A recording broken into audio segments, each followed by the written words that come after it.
சமாரிய நம்பிக்கையாளர், கலிலேய நம்பிக்கையாளர். இந்த சமாரியருடைய வாழ்வை பார்க்கின்ற பொழுது யோவான் நற்செய்தி 4வது அதிகாரம் 42வது வார்த்தையிலே நாம் பார்க்கின்றோம். அவர்கள் யாவரும் இயேசுவின் பாதம் வந்தார்கள்.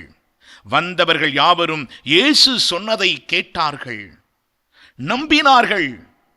அவர்கள் மீட்பை உரிமையாக்கி கொண்டார்கள், இயேசுவை உரிமையாக்கி கொண்டார்கள். சமாரிய கிறிஸ்தவர்கள், சமாரிய நம்பிக்கையாளர்கள் யார்? இயேசுவின் பாதம் வரக்கூடியவர்கள், அவர் பாதம் அமரக்கூடியவர்கள், அவர் சொல்வதை கேட்கக்கூடியவர்கள், கேட்பதை உள்வாங்கக்கூடியவர்கள், உள்வாங்குகின்ற அவர்கள் அவரை நம்புகிறவர்கள். நாம் அவர் பாதம் வருகிறவர்களோ, அவர் சொல்வதை கேட்பவர்களோ, கேட்கிற நாம் உள்வாங்கக்கூடியவர்களோ, அப்படி உள்வாங்குகிறவர்களாயிருப்போம் என்று சொன்னால் நாம் நம்புவோமோ, அவரை பின்பற்றுவோமோ?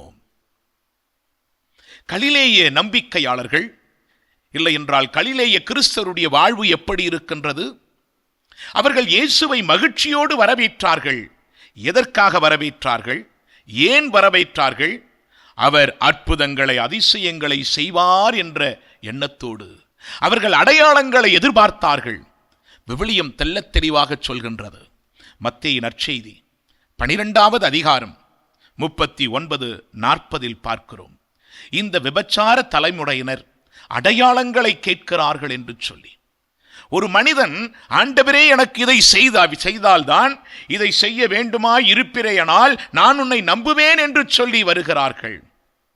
எபிரேயர் 11வது அதிகாரத்திலிருந்து வாசித்து பாருங்கள். நம்பிக்கையினுடைய அர்த்தம் என்ன என்பதை நாம் பார்க்கின்றோம். யாக்கோபு நிருபம் 5வது அதிகாரம் 15வது வார்த்தையில் பார்க்கிறோம், நம்பிக்கையாளரின் ஜெபம் நோயாளிகளை குணமாக்கும், குணப்படுத்தும் என்று. அடையாளங்களை தேடிச் செல்ல வேண்டாம், அற்புதங்களை தேடிச் செல்ல வேண்டாம், ஆண்டவர் இயேசுவை தேடி வருவோம். 3 விதமான கூட்டம் அன்றைக்கு இயேசுவை தேடி வந்ததாம். ஒன்று அப்பத்திற்காக வந்தது, இன்னொன்று அற்புதத்திற்காக வந்தது.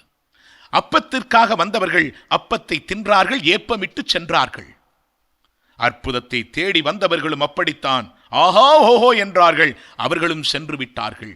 ஆனால் 3வது ஒரு கூட்டம், அது அப்பாவை தேடி வந்தது, அது இயேசுவை தேடி வந்தது. அவர்கள் வாழ்வில் அப்பமும் கிடைத்தது, அற்புதமும் கிடைத்தது. இந்த தவக்காலத்தில் ஆண்டவரை தேடுவோம்.